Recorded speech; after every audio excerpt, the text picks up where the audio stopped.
প্রতিদিন প্রত্যুষে ঘুম থেকে উঠে চোখে ঘি মেখে ছাত্ররা নৃত্য শাস্ত্রের নিয়ম অনুযায়ী নবরসের ভাব প্রকাশকে চোখে দৃষ্টি নিক্ষেপের অভ্যাস করতেন। তারপর স্বতন্ত্র একটি গৃহে সর্বাঙ্গে তিল তেল মেখে মাটিতে মাদুর পেতে বিশেষ ভঙ্গিতে একবার উপুর হয়ে একবার চিত হয়ে ছাত্রদের শুতে হতো। নৃত্যগুরু দণ্ডায়মান অবস্থায় পা দিয়ে মালিশ করতেন একের পর এক ছাত্রকে। মালিশ শেষে শুরু হতো, এই মালিশটাকে আমি বলে রাখি, এটাকে বলা হয় কুপিং চিল। এটা এখনো অব্দি কেরালা কালামান্ডলামে হয়ে থাকে। মালিশ শেষে শুরু হতো, লিখেছেন চন্ডাই বা মাদলের সঙ্গে কেবল পছন্দের নাচ অভ্যাস। ওই যে আমি বললাম যে কয়েকটা উচ্চারণ নিয়ে একটু গন্ডগোল থাকতে পারে, এই চন্ডাইটা অবশ্যই এটা চেন্ডা হবে। এবং যেহেতু চেন্ডা তখন অব্দি উনি ইন্ট্রোডিউসড হননি চেন্ডার সাথে, কিরকম জিনিস উনি কেরালায় গিয়ে প্রথমবার দেখছেন, তাই উনি সেটাকে বোঝানোর সুবিধার্থে মাদলের সাথে কম্পেয়ার করছেন। যেহেতু চামড়া দিয়ে দুটো দিক তার নির্মিত হচ্ছে, মাঝখানটা একটা খালি অংশ থাকছে, তো সেই জন্য উনি চেন্ডা বা মাদল বলছেন, বা এটাও হতে পারে যে মাদলকে উনি মাদ্দালামকে উনি মাদল বলছেন, সেটাও হতে পারে। মাদল মানে যেটা আমাদের রবীন্দ্রসঙ্গীতে পাবে না, খোল মাদল, খামসা মাদল, যেগুলো আমাদের বাঁকুড়া বিষ্ণুপুরের ঘরানার যে বাদ্যগুলো বাজে, এটা হতে পারে। চন্ডাই বলছেন যেটাকে, সেটা তো অবশ্যই চেন্ডা, এবং মাদল যেটাকে বলছেন সেটা আমার যতদূর ধারণা আমি মাদ্দালামের কথা বলছি।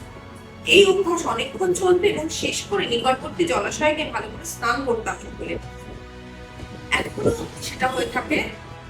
একটু সময় পেলে ছাত্ররা কালামান্ডলামের খুব সামনে একটি নদী রয়েছে, যেটা খুব মানে ওদের কাছে খুব একটি পূর্ণ নদী ভারতের পুরা, সেই নদীতে গিয়ে ওরা একদম চান করে।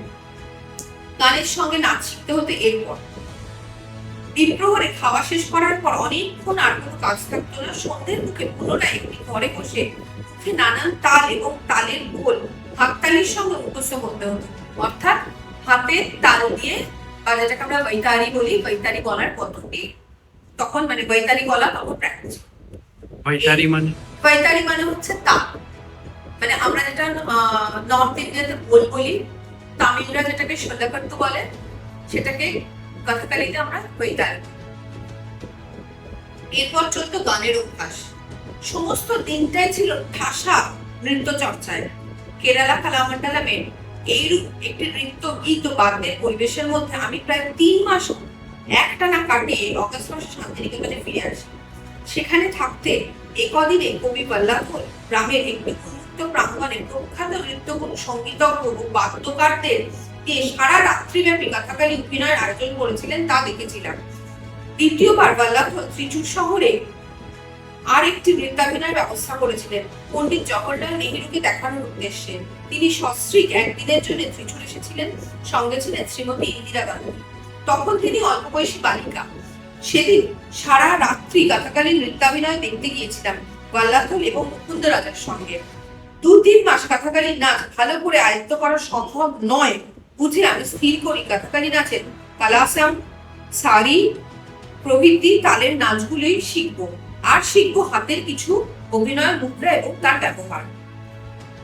মুখাভিনয়ের বৈচিত্র্য যেমন প্রচুর, তার শিক্ষাও সময় সাপেক্ষ। সেই কারণে গুরুদেবের গান থেকে বেশ কিছু শব্দ নির্বাচন করে সেগুলিকে কথাকালীর মুদ্রাভিনয়ের ঢঙে তার অর্থ যেভাবে প্রকাশ করা যায় তা শিখেই নিয়েছিলাম নৃত্যগুরুদের সহায়তায়।